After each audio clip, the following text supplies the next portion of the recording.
And while he was in jail, he started this novel on toilet paper.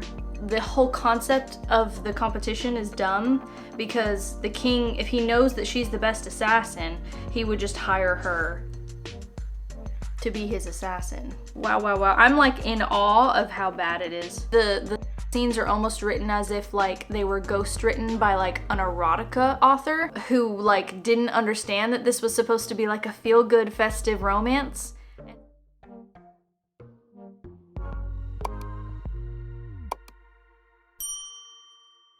Hello friends, welcome back to another video. It is the November 2024 book wrap up. Very exciting. I read the most random set of books this month. It was for sure a mixed bag, so let's get into it. Okay, so first up was a graphic novel. So I am a huge fan of Water Snakes by Tony Sandoval. I read that a couple years ago, more than a couple years ago. It's been a while.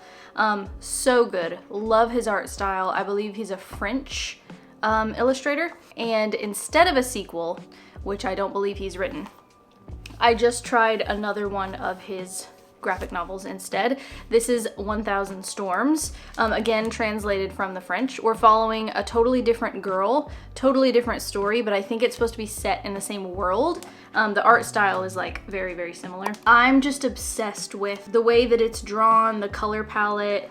It's so good. Basically, we're following a girl named Lisa. She's very macabre. She like collects bones and teeth, and she's like a little Wednesday Addams. Some of the kids who are bullying her end up basically needing her help.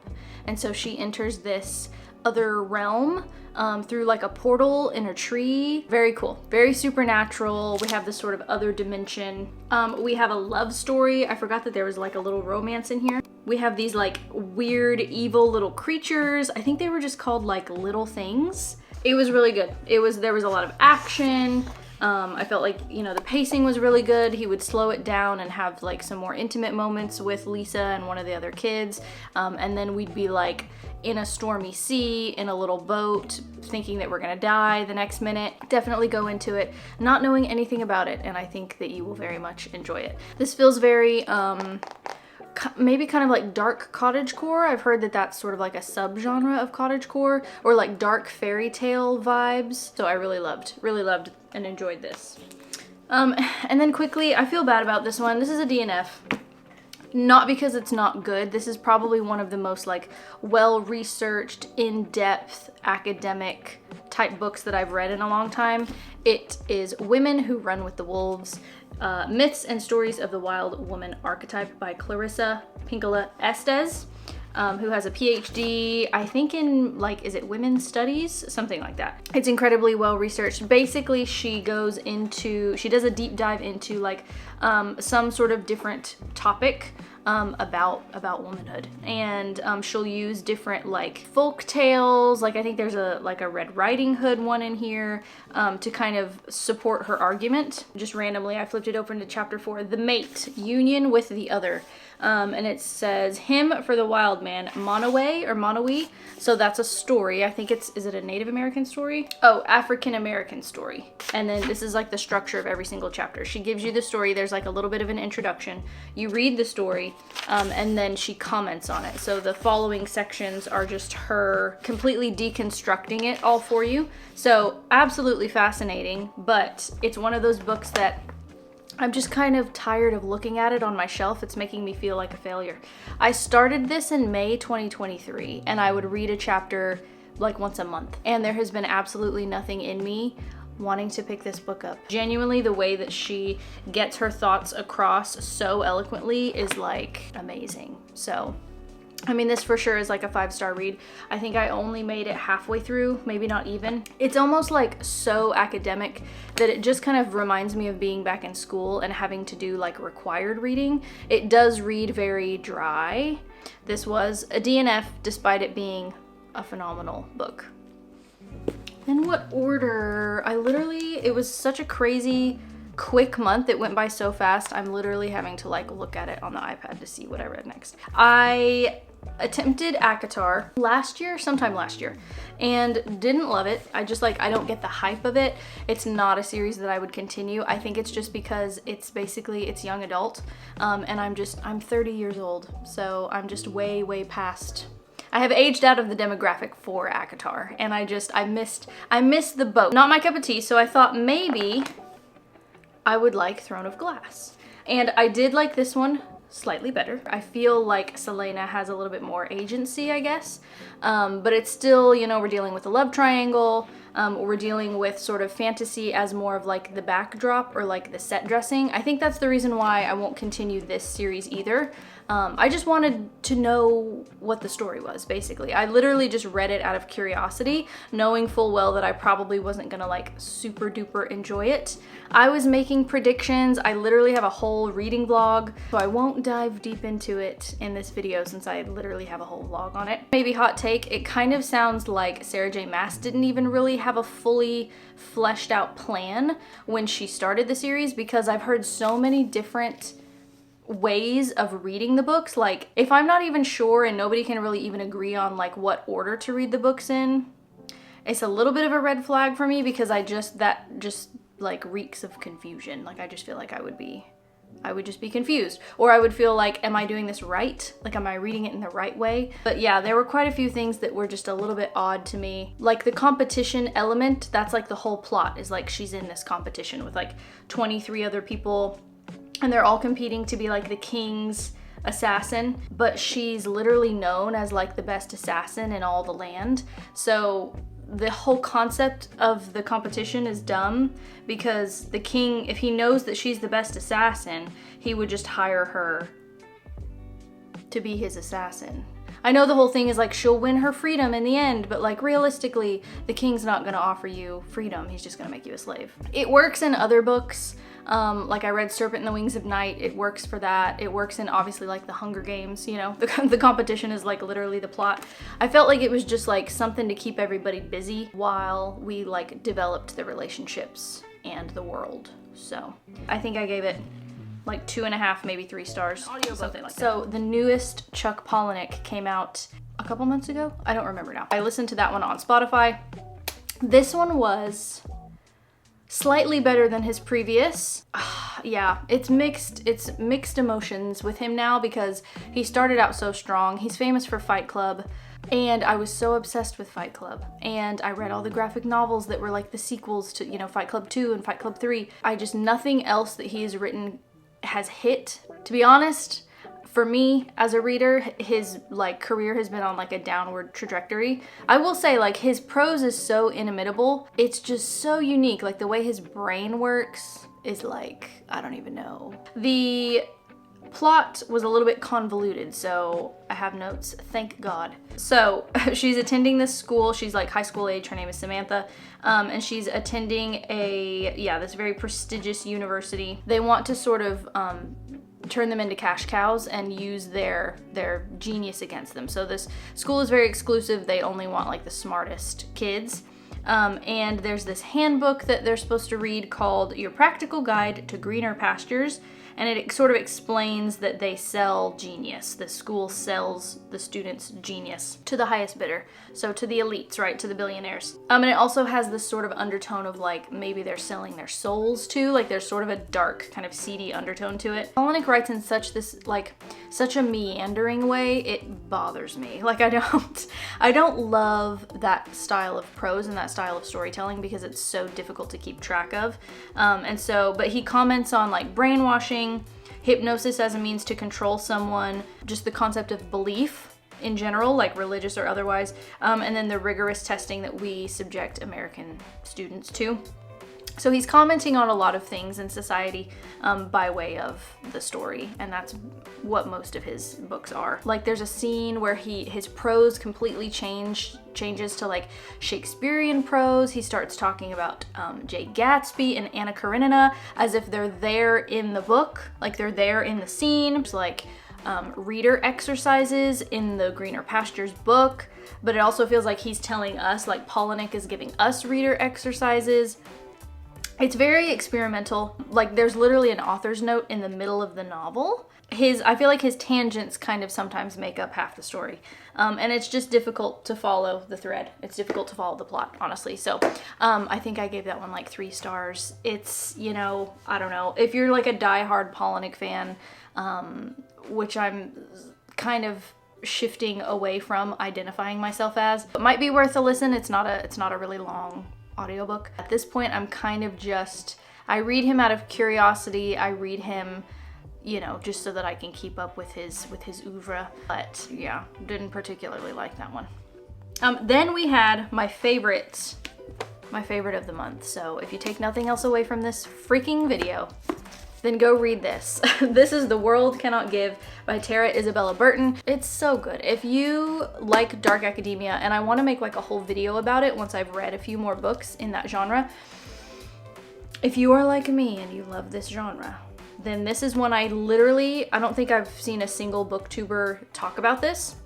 And I have watched several like dark academic videos where like that's all they do is like talk about like 30 books that they've read that are in that genre. And this one hasn't come up yet. So I don't know if it's just flying under everybody's radar. It's good. The writing is solid. I mean, I don't have a ton of little tabbies in there, but I mean, the plot was plotting for sure. It feels very Dead Poets Society. Like I feel like it was inspired by, or maybe influenced by, Dead Poet Society. It certainly has that vibe.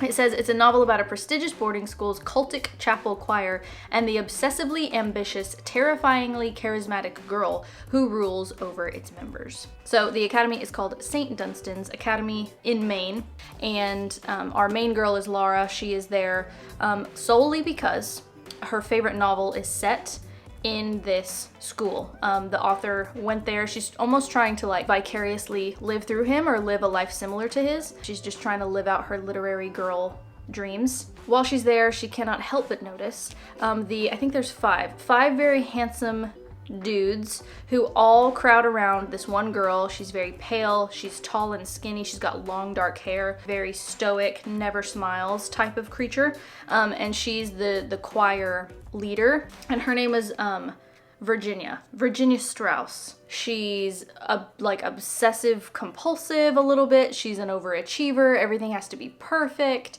She's very type A, and they kind of follow her around. The guys kind of follow her around like a little puppy dog. Our main girl, Laura, kind of worms her way unwittingly, kind of unknowingly, into their little cult, their little choir cult. And we find out that they also are obsessed, Virginia particularly, is also obsessed with the novelist. I loved it. You have all of those like dark, eerie, foggy, going into the woods at night, going into the crypt that's like under the chapel. So you have all of these like, you know, dark academic vibes, all the things that you expect from that type of genre. But then you have this like almost, I don't want to say Gossip Girl because I don't want to turn anybody off. There's a very modern twist to it because cell phones and private photos and that type of scandal and like kind of almost like cyberbullying, that kind of comes into play, and that's a major part of the plot later in the book. Lots of character dynamics to wrap your brain around. I gave it 4.5 stars. Wasn't a perfect book, but it's damn close. It was very, very good. So if you are into the dark academia genre at all, you need to read this one. Put this on your TBR, please. The next one that I listened to, the next audiobook, was Window Shopping by Tessa Bailey. I think that's who. I was looking for something that would get me into the festive mood and give me all the vibes. As you can see, I've got still a naked Christmas tree. It literally says on Spotify, festive, feel good, like romance or whatever. So we're following a girl named Stella, and she gets a job immediately in scene 1 at a boutique, like a very fancy boutique, dressing the windows, which is somehow her dream job. That's like what she's always wanted to do. And she's fresh out of jail. She's fresh out of prison, spent 4 years in prison for a robbery. So everything is very new. She's trying to get back on her feet and kind of figure the world out after all of this lost time. The reason why she's hired, and this was kind of the first sort of red flag, was that Aiden, the boss or the manager of the store, hires her basically because like he thinks she's hot and he wants to see her again, kind of thing. We are following the story in like dual perspective. So we get a chapter from Stella and a chapter from Aiden, and it was okay. It moves really quickly. Like their relationship moves really quickly. There's not a lot of romance. Like, they get physical pretty fast. It's instant attraction, which is like totally fine, but I don't know, they just rush into it. Even Stella herself says at one point, like, I just got out of jail. Like, I don't even, like, this is all so overwhelming. Like, I just want to like take things slow and like process the fact that I now have my life back and I'm in the real world again and I have this amazing job. Like, she, you know, she basically is like telling him to kind of slow down, and I feel like it doesn't really. And this was something I found so ironic. Aiden is supposed to be like Southern hospitality in human form. He's supposed to be the nice guy. He wears a bow tie, so he's supposed to be kind of nerdy, but he's also like a hunk, you know, and he's like a big, tall, strapping guy. So he's supposed to be nice. Like, that's his whole personality, is like he's the nice guy.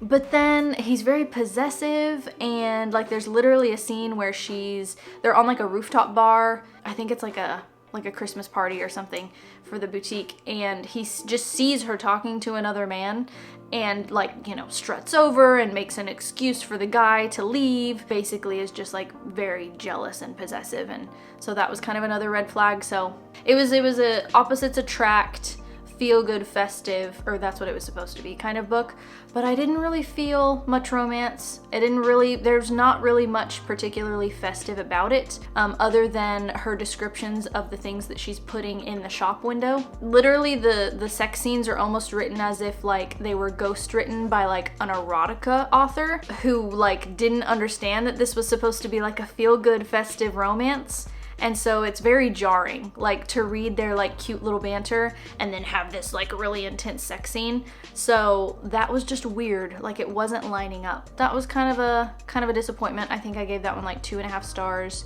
because I was wanting something Christmassy and didn't really get it, and I was wanting a romance and didn't really get it. Then for my Reading Around the World challenge, which I need to start reading more than one book a month for this dang challenge because it's gonna take me forever to get through everything. But I read for Kenya, and I read Devil on the Cross, which is sort of a talking back to the Empire type of book. So this is written by Ngugi wa Thiong'o. Could definitely be saying that name wrong. So many things in here, so many little tabbies. Let me see if I have notes. This is dedicated to all Kenyans struggling against the neo-colonial stage of imperialism.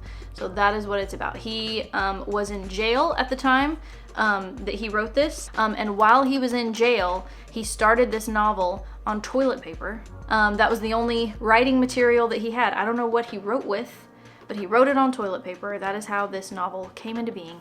It's a colonization novel, in short. I think that's probably the quickest way to kind of describe what it is. Plot sort of thinly veils the author's opinions on European colonialism, greed, elite Kenyans encouraging the capitalistic influence and not doing anything to stop it.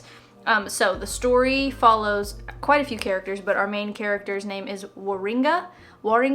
I'm not 100% sure how to pronounce it. That's what I was calling her. And she's this kind of like self-loathing young woman. She hates that she's black. That's something that comes up. It talks about how she'll try to like put creams on her face that will lighten her skin and like try to iron her hair flat. And she's been knocked up by a rich older man, and anyway decides to try to just escape her life and leave Nairobi. I believe that's where we are. And so there's quite a bit of scenes with her meeting, having conversations with the people that she meets on the bus out of town, because the bus is the only place left where people can discuss things freely. And so by way of all this dialogue, we're obviously getting the author's opinions about Kenya and everything that's happened. He wrote this initially in Gikuyu. Again, not totally sure if I'm pronouncing any of these words correctly, but that's like the native language that he wrote it in. So this was translated by him into English, which may be the only book I've read for this challenge where it was translated by the author theirself, which is pretty cool and unique. The main plot, aside from that bus ride, is the Thieves and Robbers competition. So it's this big competition. Everybody has an invite to it. And it's where the contestants are going to give their testimonies, and then again that's also like the author's way of like satirizing or commenting on capitalism, because they're all trying to claim that they're the best thief or the best robber. So again, everything that's happening in here plot-wise is very much a device that he is using in order to comment on colonialism and talk back to the empire. There were definitely some things in here that like for sure were going over my head. That's been the case with a lot of these Reading Around the World challenge books. I read some pieces of criticism and like literary theory, and I will link those in the description box because they definitely helped me understand the competition and like the meaning of the competition and what the title means or what it could mean. Definitely one that I will not soon forget for my Reading Around the World Challenge for Kenya. And then lastly, I DNF'd Icebreaker by Hannah Grace. Oh my goodness, the issues with this book. So bad. It was so bad. Wow, wow, wow. I'm like in awe of how bad it is. Two main characters, but also like everybody else at the same time. Our figure skater main character is Anastasia, and she's going for like Team USA. Awesome, like figure skater, very talented, very type A. She's kind of a B, to be completely honest. Just so mean. Like, she's just mean-spirited. I feel like Anastasia is the type of character who would be like the Regina George. Like, she would be like the bitchy, like mean girl. I don't understand why she was a main character. I just don't know that I found any redeeming qualities in her. She's just not a person I care to read about. And then we have Nathan, who's slightly better. He's the hockey captain, and he's very much like a party animal, so it's like opposites attract, right? She's very type A, and he's like more like go with the flow. The Gossip Girl vibes in this one, trying to keep track of who likes who hates who's sleeping with who, like all of the other relationships with all the other characters. I feel like we just needed to zone in a little bit and focus in on Anastasia and Nathan, because again, it's very much like they just jump into bed and I didn't really feel like there was much of a romance. Now granted, I DNF'd at 33%, so I DNF'd a third of the way through. It just wasn't getting any better. The writing wasn't getting any better. There was nothing really developing between them, and every scene feels like a party scene. We're kind of like party hopping, like that's kind of what it feels like we're doing. I kept waiting to get to the plot, and that's something I've seen in reviews that also did not give this book a very high score, was like, when are we gonna get to the plot? Because the whole like conflict is supposed to be they have to share their rink, but they don't want to have to do that, obviously. I did go online and read like a summary of the whole thing just so I like have an understanding of what happened, and it doesn't honestly sound like there's really that many scenes even at the rink or having to do with the rink. So if that's the main conflict, it just wasn't like developed hardly at all. Everyone was just like so horny and so selfish. So it just wasn't interesting to read because the characters are so, it was like, and every single character was like that. There was no distinguishing qualities between any of the side characters or our main characters. Everybody's very one note. It's like the author was like, what's the stereotype of a college student? And it was like a horny party animal, and so like every single character is like a trope. Yeah, the dialogue was pretty cringe at times, and I said, which makes sense because the characters are about as deep as a sidewalk puddle. It kind of reads like fan fiction. I feel like AI could write this with more nuance, with better like depth of character, which is so horrible, and I've never said something so bad about a book before. And I hate like criticizing authors' work, but also like it doesn't feel like a lot of work, like hard work went into it. It feels very much like they slapped some loose plot in between the sex scenes, and it kind of feels like it's just there for that. So if you're looking for something that's just straight steamy, you'll probably like this one. But yeah, no score for that one. But what I did read was a 1 star. Alrighty folks, that was everything. Thank you so much if you made it this far. Please just read The World Cannot Give, because that's the only really truly good thing that I finished that was super solid and amazing. 1,000 Storms was also really good if you're looking for a graphic novel though. So anyway, hopefully that was like somewhat useful and you got something out of that, or maybe at least now you know what to skip, because that's also just as important, because our time as readers is very precious. So anyway, thank you guys so much for watching. Let me know what you read in November, put it in the comments, and I will see you in my next video. Bye guys.